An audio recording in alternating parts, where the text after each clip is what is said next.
समजा झालं अबकड. मला सांगा,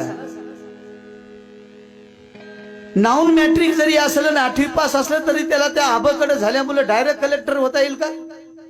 शिकावंच लागेल ना. IPS MPSC परीक्षा देण्यासाठी, IPS होण्यासाठी परीक्षा द्याव्या लागतील ना, अभ्यासच करावा लागेल ना, शिकावंच लागेल ना, तशी पात्रताच बनवावं लागेल ना. महाराणी काय केलं? शिकले. हा गुन्हा आहे का त्यांचा? मग जास्त शिकलेला महार जर आरक्षणाचा फायदा घेत असेल तर स्वतःच आत्मपरीक्षण करा. आम्ही कुठे कमी पडलो आणि आम्ही का कमी पडलो? आरक्षण एससीचं बाबासाहेबांना सगळ्याला दिलं का एकट्या महाराला दिलं? सारखंच आरक्षण दिलं ना 59 जातीला, सारखंच दिलं. मांगाला दिलं, चंबाराला दिलं, कुंभाराला दिलं, सगळ्याला दिलं, भंग्याला दिलं. मग महाराची प्रगती का झाली याचं अवलोकन करा ना, अवलोकन. अबे भुळगुळ्याच्या काठ्या महारायनं फेकून दिल्या आणि शाळेच्या पायऱ्या चढायला लागला महाराचा पोरगा. बापानं पायात चप्पल घातली नाही पण पोराच्या हातामध्ये पाटी आणि पुस्तक दिलं. माईला लुगडं भेटलं नाही पण पोरीच्या हातामध्ये पेन आणि लेखणी दिली. म्हणून ही प्रगती. तुम्ही या ना, आम्हाला ओव्हरटेक करा, शिका, खूप शिका.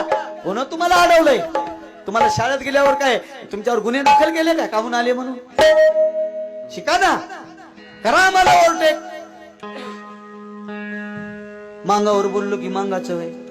अबे बुद्ध फुले शाहू आंबेडकर, बुद्ध फुले शाहू आंबेडकर, छत्रपती शिवाजी राजा, अण्णाभाऊ साठे, साहित्यरत्न अण्णाभाऊ साठे या एरेकरनं डोक्यात भरले आहे.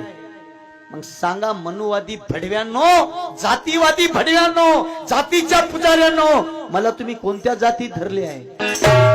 कोणत्या जाती धरले आहे? काही बॉम्ब उठवली एरेकर मांगाचं वय? होय ना, मांगासाठी मांगाचाच हाव, सगळ्यासाठी मी सगळ्याचाच हाव. मी माणसासाठी गातो, जातीसाठी गात नाही. मला आश्चर्य वाटते बाबा, मग आजा महाराचा, मग आजी महाराची, मग बापय महाराचा आणि मग माये महाराची. अरे मीच कसा महाराचा? बाई मनानं घेण्या देण्याचं बदनामी करायची. एखादा प्रबोधनकार असेल, एखादा चांगला विचारवंत असेल, अरे बुद्धाची बदनामी झाली, बाबासाहेबाची झाली, हाल तर अण्णाभाऊ साठेचे झाले नाही का? कोणाच्याही बोलण्याला बळी पडू नका. RSSचं मनुवादी लोकांचंही षडयंत्र आहे. ह्या एससी समाजाला एकत्र राहू द्यायचं नाही, याच्यापुढे फाटाफूट करायची. त्याच्यातले काही आमचे माणसं फुटले आणि ते स्वार्थ अंध होऊन या समाजाला दिशाभूल करण्याचं काम करत आहेत. मित्र, एससीचे वर्ग आहे, या वर्गात आपल्याला सगळ्याला बसवलंय नाही का? अबकड जरी झालं तर विषय बदलणार नाहीत.